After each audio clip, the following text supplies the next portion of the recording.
God vernietig elke vyand van jou vandag met geestelike wapens, wat nie vleeslik is nie, maar is kragtig in die Here om elke vesting van die vyand te vernietig. In Eksodus 23 vers 28 het die Here perdebye uitgestuur tussen die vyand in om die vyand te verdryf en te verwar. Die engel sê, he sent hornets out to destroy the enemy. So God is besig vandag, as jy kan sê amen daarop, God is besig om vandag jou vyand te verwar.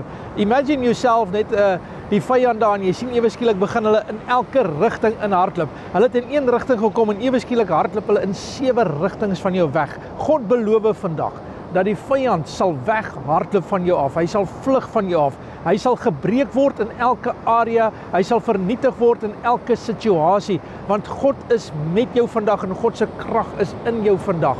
Hy breek vandag vir jou deur op 'n paar areas. Die eerste daarvan is, hy breek deur in jou geestelike lewe. Hy gee vir jou krag, hy gee vir jou sterkte, hy gee vir jou oorwinning, hy gee vir jou die deurbraak soos nog nooit tevore nie.